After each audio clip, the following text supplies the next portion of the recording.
Hello बच्चों, कैसे हैं आप? उम्मीद करती हूँ आप बढ़िया और एकदम मज़े में होंगे और अपनी पढ़ाई में लगातार व्यस्त होंगे। तो चलिए आज एक अच्छी सी कहानी पढ़ने वाले हैं हम और हमारे पाठ का नाम है लालच बुरी बला। तो बच्चों, अपने इस पाठ को शुरू करने से पहले पाठ में आने वाले कठिन शब्दों को जान लेते हैं। वे शब्द हैं कुत्ता, खुश, बैठकर, परछाई और छीन। आपने इन शब्दों को बार बार लिखना है और इन्हें ध्यान से पढ़कर इनकी मात्राओं पर ध्यान देना है ताकि आप इसका उच्चारण और लेखन सही से कर सकें। तो चलिए अब अपने पाठ को शुरू करते हैं।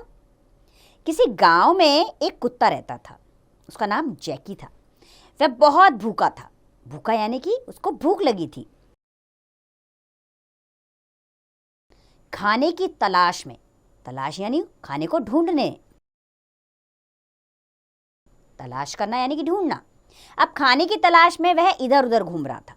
उसे कहीं से एक हड्डी मिल गई। वह बहुत खुश हुआ। उसने सोचा कहीं दूर जाकर आराम से बैठकर इसे खाऊंगा। मुंह में हड्डी दबाए वह चला जा रहा था। रास्ते में एक पुल आया।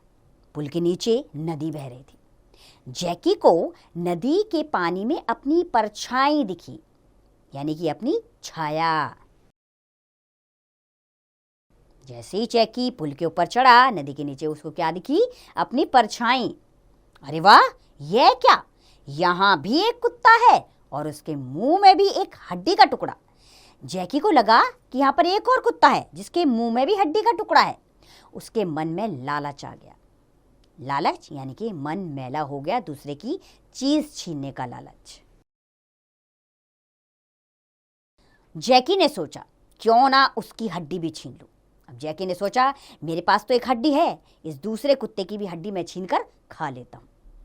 दूसरे कुत्ते को डराने के लिए वह भौंका। जैसे ही वह भौंका, उसका मुंह खुला और हड्डी छपाक से नीचे पानी के अंदर चली गई। वह देखता ही रह गया। लालच में पड़कर जैकी अपनी हड्डी भी खो बैठा। तो देखा बच्चों, लालच कितनी बुरी बला है। लालच के कारण इंसान क्या, पशु भी, हर कोई जीवन में पीछे रह सकता है। जैसे आपने अभी जैकी की कहानी पढ़ी, अगर वो लालच नहीं करता तो आराम से बैठकर अपनी उस हड्डी को खा सकता था। लेकिन दूसरे की चीज़ को और पाने की चाहत के कारण उसके पास जो चीज़ थी वो भी उसके हाथ से चली गई। तो ये कहानी हमें यह सीख देती है कि हमें लालच नहीं करना चाहिए। जो हमारे पास में है बहुत है, उसमें संतुष्ट रहने का प्रयास करना चाहिए, तभी हम जीवन में आगे बढ़ सकते हैं। तो बच्चों, इस कहानी में मिलने वाली सीख को आप अपने जीवन में ज़रूर अपनाएं। अब इसका अभ्यास कार्य आप स्वयं करें।